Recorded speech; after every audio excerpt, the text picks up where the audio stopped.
Hello friends, कैसे हैं आप। तो चलिए आज की स्टोरी शुरू करते हैं। एक बिन माँ बाप की लड़की थी। अपने ननिहाल में पल पोस कर बड़ी हुई थी। कुछ ही क्लास पढ़ लिख कर उसने अपने ननिहाल वाले का सारा काम करवाते थे।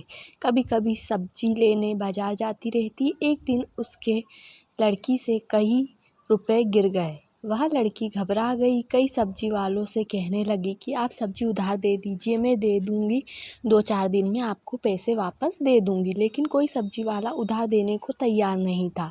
यह बात एक लड़का सुनकर बोला, मैडम आपको कितने पैसे की ज़रूरत है। उसने कहा 400 का नोट 200 की नोट निकाल कर देते हुए बोला कि आपके पास जब हो जाएगा तो वापस कर देना। लड़की बोली कि सर आपको कहाँ खोजूंगी। लड़का बोला, मैं बहुत बड़ा आदमी नहीं हूँ, प्रतिदिन हम इसी समय सब्जी या फल लेने बाजार आया करते हैं। लड़की जब भी बाजार आती थी लड़का भी सहयोग से मिल जाता था।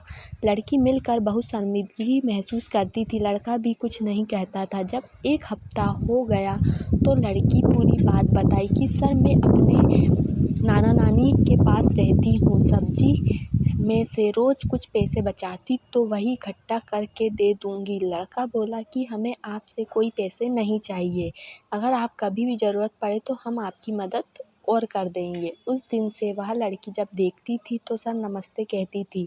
वह लड़का भी नमस्ते करके चले जाता था।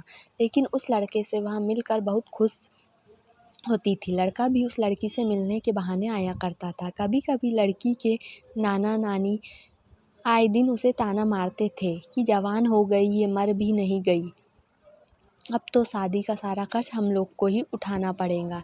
एक दिन उस लड़की ने उस लड़के से बोला कि सर क्या आप अपने घर में झाड़ू पोछा मारने के लिए मुझे रख लोगे।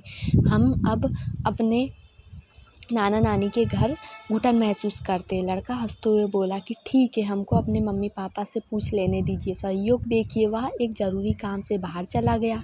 लड़की जब भी बाजार आती उसी लड़के को उसकी नज़रें ढूंढती थी। वह लड़की निराश हो गई।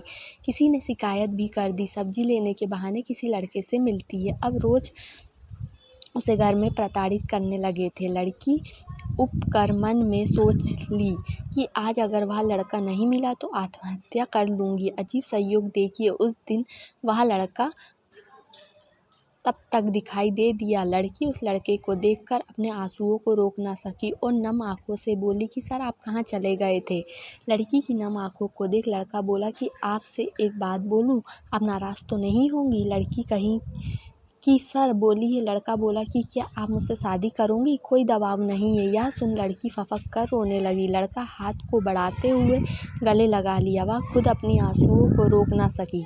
लड़की को ऐसा लगा रहा था कि दुनिया की सारी खुशियाँ मिल गई है। कल अपने मम्मी पापा को लेकर आपके घर आऊँगा। हमें कुछ नहीं चाहिए, बस लोग आपको ताने ना मार सके कि आपने भागकर शादी की। घर सबको जाकर बता देना। फिर भी लड़की घर कुछ नहीं बताई। अचानक एक बहुत कीमती कार खड़ी होती है। उसमें से वह लड़का व उसकी मम्मी पापा निकलते हैं। लड़की ने ननिहाल वाले चौंक गए। वह बोले कि आप सब। लड़के की मम्मी पापा बोले कि आपकी भांजी का हाथ मांगने आए हैं। हमने मुहूर्त निकाल कर सब इंतज़ाम कर लिया है, आप केवल लड़की लेकर आ जाना। हमारे बारे में अगर जानकारी करना चाहते हो तो पता कर लेना। शहर का सबसे बड़ा रईस हूँ, मुझे कुछ नहीं चाहिए, हमारे लिए दुल्हन ही दहेज है।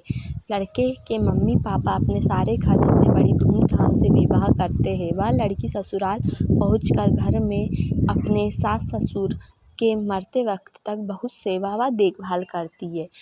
तो फ्रेंड्स, ये तो थी हमारी आज की स्टोरी। आपको अच्छी लगी हो तो प्लीज़ चैनल को लाइक, सब्सक्राइब और शेयर ज़रूर कीजिएगा। Thank you.